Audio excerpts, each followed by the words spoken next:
orang-orang muda usianya, tetapi kokoh iman di dalam dadanya, dan kemudian mereka rela untuk menjaga imannya meskipun jauh dari hiruk pikuk dunia. Nggak dikenal namanya di dunia, nggak apa-apa. Yang penting dimuliakan di langit sana.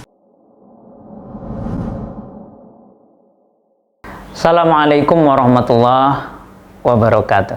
Alhamdulillahirabbil alamin wa bihi nasta'inu ala umurid dunya waddin. Wassalatu wassalamu ala asyrafil anbiya wal mursalin, amma ba'd. Sahabat teras dakwah yang dirahmati oleh Allah, sungguh beruntung kita masih diberi karunia oleh Allah hidup. Karena hidup ini kalau diisi dengan iman dan takwa akan melahirkan detik-detik yang semoga insya Allah akan menjadikan kita kelak menghadap Allah dengan penuh kebanggaan. Ingatlah kita tentang detik-detik di mana ada sekumpulan pemuda merasakan beratnya menjaga iman dan takwa. Nggak kayak kita sebagian sekarang ya. Walaupun ya kita tahu di saat ini ada beberapa saudara-saudara kita, mungkin bukan hanya beberapa, jutaan saudara-saudara kita yang juga berat menanggung beban karena ujian iman yang menghadapi mereka. Tapi di dalam Al-Quran ada teladan tentang para pemuda yang oleh Allah Ta'ala sebut fityatun, dengan istilah fityatun. Innahum fityatun amanu bi rabbihim wa zidnahum huda. Sesungguhnya mereka adalah para pemuda amanu bi rabbihim, beriman kepada Rabb mereka, wa zidnahum huda, dan Allah tambahkan ke dalam dada mereka huda, petunjuk. Siapakah mereka? Iya, inilah pemuda yang kita akrab dengan nama Ashabul Kahfi, para penghuni goa, para pemuda goa. Walaupun kata Buya Hamka, kalau kata beliau, kata orang Minang, orang Padang itu nyebutnya bukan goa karena goa itu kecil. Kalau ini gede, besar, itu namanya ngalau. Maka beliau di dalam tafsirnya mengatakan, ya terjemahannya bukan goa, penghuni ngalau. Nah, inilah para pemuda yang beriman kepada Allah Ta'ala. Siapakah mereka? Mereka adalah para pemuda yang diceritakan hidup di satu zaman di mana saat itu penguasanya adalah orang yang menyembah berhala. Maka satu demi satu pemuda itu kemudian menyingkir dari penyembahan berhala, lalu mereka berkumpul dengan skenario Allah Ta'ala di satu bawah pohon. Dan kemudian hati-hati mereka disatukan oleh Allah untuk berbincang, dan kemudian mereka menyadari ini ada yang salah nih dengan kaum kita. Berhala kok disembah. Maka Allah satukan hati mereka, Allah berikan mereka petunjuk, dan kemudian mereka bersepakat untuk tidak melakukan penyembahan berhala dan menyembah hanya Allah Ta'ala semata. Kita tahu, kemudian mereka harus menghadapi sidang dari kaumnya, dari rajanya, dan kemudian mereka bisa lari. Kenapa kok bisa lari? Dalam riwayat Buya Hamka, mereka adalah pemuda-pemuda yang kebanyakan ningrat. Pemuda-pemuda yang memiliki kedudukan keluarganya, sehingga mereka diberi kesempatan. Nah, saat mereka diberi kesempatan untuk berpikir, itulah mereka bersepakat sebaiknya kita lari daripada kita dipaksa murtad oleh mereka. Maka dengan izin Allah Ta'ala mereka lari ke goa. Kalau kata guru saya sambil agak bercanda sedikit waktu menyampaikan kisah ini ke kami, murid-muridnya mengatakan, ini para pemuda ini luar biasa. Kerjaannya cuma melayu lanturu, lari, masuk ke goa, tidur. Berapa lama? Allah Ta'ala ceritakan kepada kita 300 tambah 9 tahun. Bukan semata jam, bukan hanya hari, bukan hanya bulan, tapi tahun. Allahu Akbar. Sampai ketika mereka bangun kembali dari gua tersebut, apa yang terjadi? Saat itu penguasanya sudah menjadi penguasa yang beriman kepada Allah Ta'ala. Allah ya Karim. Ini teladan besar bagi kita, hai para pemuda. Jadi kalau hari ini kita lagi lari ke rumah kita masing-masing, menyelamatkan iman kita, bukan berarti itu hina, enggak. Para pemuda ini lari ke dalam goa, tidur 309 tahun lamanya, menjaga iman di dalam dada mereka. Maka hari ini ketika pandemi corona menjadikan kita belum bisa menikmati hari-hari ibadah berjamaah di masjid, mungkin juga pas Ramadan kita nggak bisa berbuka puasa, iftar jama'i, kita nggak bisa tarawih jamaah. Inilah saatnya kita makin mendekat kepada Allah Ta'ala, sebagaimana para pemuda ini di gua kita masing-masing, di rumah kita masing-masing. Inilah teladan kita, inilah para pemuda yang Allah sebutkan di dalam surat Al-Kahfi tanpa menyebutkan langsung nama-namanya, seakan ini akan muncul di tiap zaman, di tiap era, yaitu orang-orang muda. Orang-orang muda, muda usianya, tetapi kokoh iman di dalam dadanya, dan kemudian mereka rela untuk menjaga imannya meskipun jauh dari hiruk pikuk dunia. Nggak dikenal namanya di dunia, nggak apa-apa. Yang penting dimuliakan di langit sana oleh Allah, malaikat-malaikat Allah, dan penghuni-penghuni yang dimuliakan oleh Allah Ta'ala. Nah, para pemuda ini berjuang masuk ke goa, bertahan di sana, dan kemudian ketika bangun, mereka masih dalam kondisi iman di dalam dada. Menarik kata Khalid Santur di dalam bukunya Tarbiyah Syababul Muslim. Ini menunjukkan kepada kita bahwa para pemuda itu adalah golongan yang qaribun minal fitrah, dekat dengan fitrah keimanan dan keislaman. Kalau anak-anak itu alal fitrah, nempel di dalam iman, di dalam Islam, sehingga kalau wafat, jumhur ulama sepakat mereka akan langsung masuk surga. Nah, kalau para pemuda ini masih dekat dengan fitrah, maka Ibnu Katsir mengatakan kalimat innahum fityatun. Kenapa kok para pemuda? Karena para pemuda ini dasarnya cenderung kepada kebenaran, cenderung dekat dengan keimanan. Maka mereka lebih mudah menerima seruan kebenaran. Merekalah dalam pusaran sejarah orang-orang golongan yang senantiasa termasuk paling awal menerima seruan-seruan dakwah para rasul. Dan ini juga yang kita lihat di golongan para as-sabiqunal awalun, sahabat-sahabat yang pertama kali masuk Islam di zaman Rasulullah sallallahu alaihi wasallam. Lihat, sebut saja ada Ali bin Abi Thalib, ada Zaid bin Harithah, ada Sa'ad bin Abi Waqqas, Abdurrahman bin Auf, kemudian ada Zubair bin Awam, Thalhah bin Ubaidillah, yang hampir semua mereka ini adalah para pemuda. Bahkan sebagian mereka masih berusia di bawah 20 atau bahkan di bawah 15 tahun. Memang menarik, pemuda ini usianya berapa? Ada yang berpendapat yang namanya pemuda itu ya usianya kira-kira 12 sampai 25 tahun. Ada yang berpendapat usianya ya kira-kira 17 sampai berapa? 25 tahun. Ada yang berpendapat, lah kan balik rata-rata hadisnya 15. Ya 15 sampai, ini pendapat yang menarik, sampai 40 tahun. Nah, kalau 40 tahun masih masuk pemuda, saya jadi pemuda juga.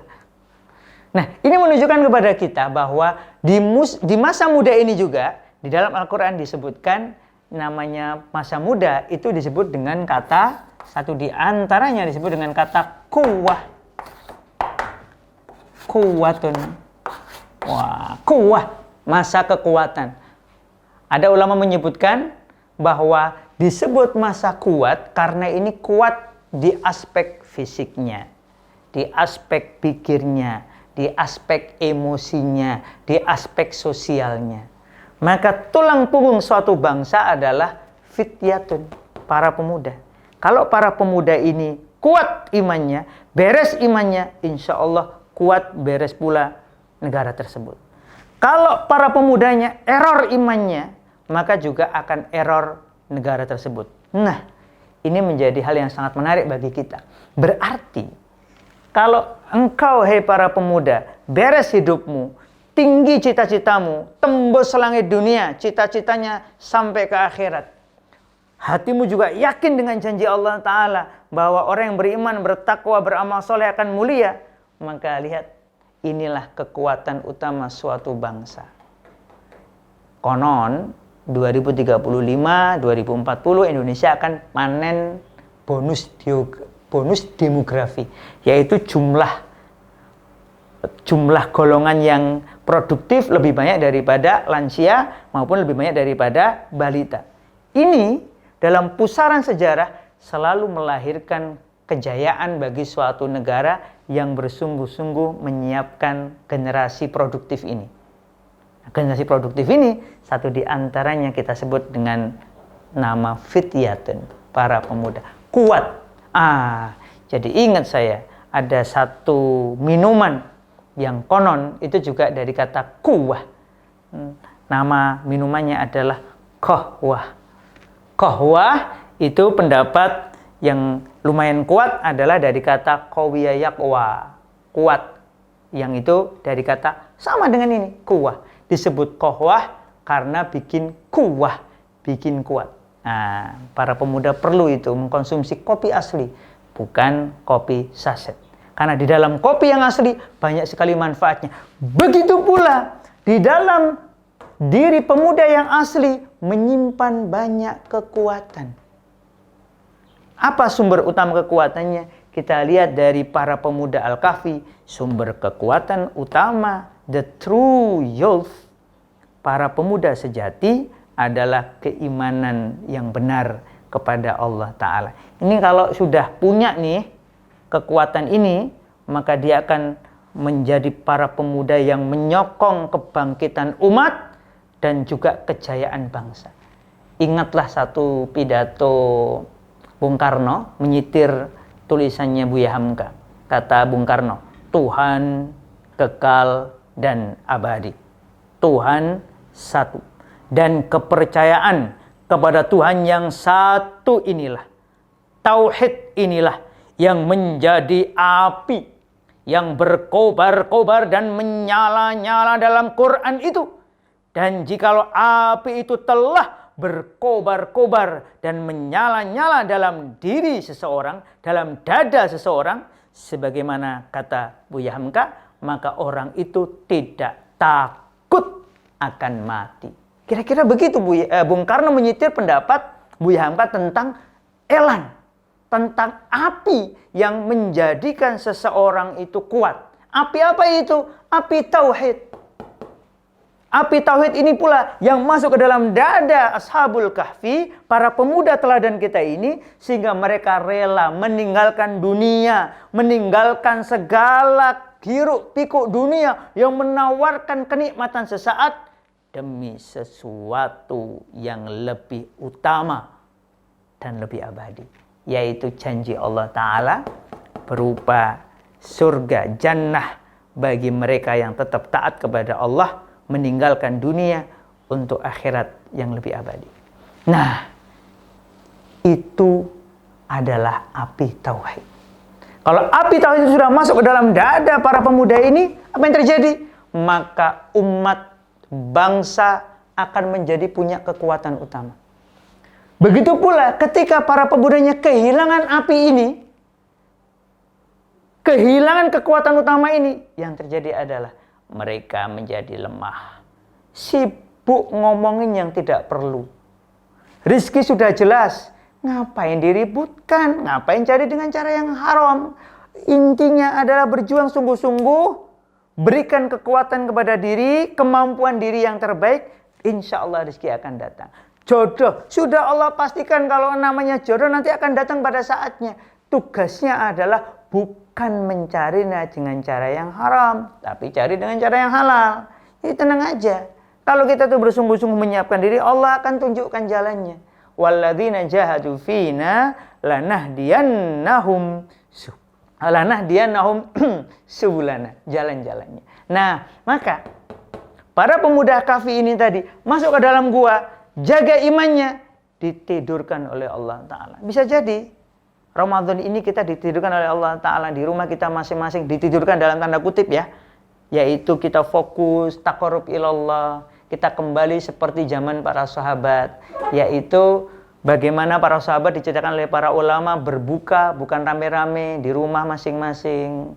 Taraweh bukan habis Isya, tapi taraweh dilakukan di sepanjang malam atau mulai pertengahan malam atau sepertiga malam. Kita akan ada di goa-goa kita masing-masing. Kita akan ada di rumah kita masing-masing selama hampir 1 bulan bahkan lebih. Untuk apa? Seperti Ashabul Kahfi. Untuk mencas iman kita, menguatkan iman di dalam dada kita. Seperti tadi yang pidatonya atau kata-katanya Bu Hamka diambil oleh Bung Karno, yaitu yang sampai menghasilkan kekuatan di dalam dada kita. Oleh karena itu, ingatlah saya dengan satu pepatah Arab. Pepatah Arab yang sangat penting, yang mungkin memang hari-hari ini perlu kita ulang-ulang untuk diri kita, untuk engkau hai para pemuda.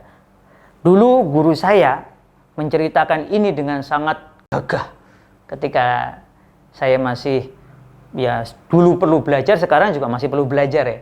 Waktu itu masih di satu pondok pesantren, guru saya masuk waktu saya masih kelas 1 MTS, dan satu di antara yang beliau sampaikan di depan kelas, di hadapan kami semua, murid-murid 1 MTS waktu itu adalah pepatah yang beliau sampaikan dengan gagah, sampaikan dengan penuh. Bagi saya, itu satu di antara momen yang sangat penting, momen yang sampai sekarang masih kebayang-bayang suasananya di benak pikiran saya. Apa kata beliau? Laisal fata man yaqulu kana bi, bal fata man yaqulu ha anadha. Ya. Apa kata beliau? Bukanlah seorang pemuda sejati yang mengatakan ini bapakku, ini ibuku, ini kakek nenek moyangku, bukan. Tetapi seorang pemuda sejati yang mengatakan, anata, inilah aku, inilah dadaku, inilah prestasiku, inilah kontribusiku. Dia tidak sibuk dengan apa yang dimiliki keluarganya, tidak. Dia sibuk memberikan apa yang bisa diberikan oleh dirinya sendiri. Ashabul Kahfi ajarkan kepada kita, jangan sibuk dengan apa yang dimiliki oleh keluarga kita. Sibuklah dengan berpikir, aku, apa yang bisa aku berikan untuk orang lain, untuk keluargaku, untuk bangsaku, untuk umatku, untuk agama Allah ini, agar agama Allah ini tegak minimal dari diriku, dari lingkungan terdekatku, sampai kemudian ke lingkungan sekitarku. Nah, disinilah Ashabul Kahfi patut menjadi teladan bagi kita. Dan ingatlah baik-baik pilihan Allah Ta'ala untuk pemuda-pemudi seperti ini. Innahum fityatun amanu birabbihim wazidnahum huda. Sesungguhnya mereka adalah para pemuda, bukan pemuda biasa. Pemuda yang bagaimana? Amanu birabbihim, beriman kepada Rabb mereka. Mereka memiliki api iman di dalam dadanya. Mereka memiliki semangat yang benar di dalam dadanya. Maka Allah Ta'ala kemudian tambahkan hudan, petunjuk di dalam dada mereka, sehingga mereka tahu mana yang benar, dan kemudian mau menjalani yang benar itu hingga akhir hayat kita. Sungguh kita berharap kita turut dalam barisan pemuda-pemudi beriman seperti ini, yang menjaga imannya terus sampai akhir hayatnya, sehingga kita mendapatkan satu predikat sebagaimana yang Rasul kabarkan, sebaik-baik kalian adalah yang panjang umurnya dan baik amalnya. Yaitu kata ulama, maksud dari hadis ini, orang yang ditambah umurnya oleh Allah Ta'ala dan bertambah pula ketaatannya, sehingga di puncak ketaatannya itu Allah cabut nyawanya. Allah alam bisawab, semoga bermanfaat. Wabillahi taufik wal hidayah. Assalamualaikum warahmatullahi wabarakatuh.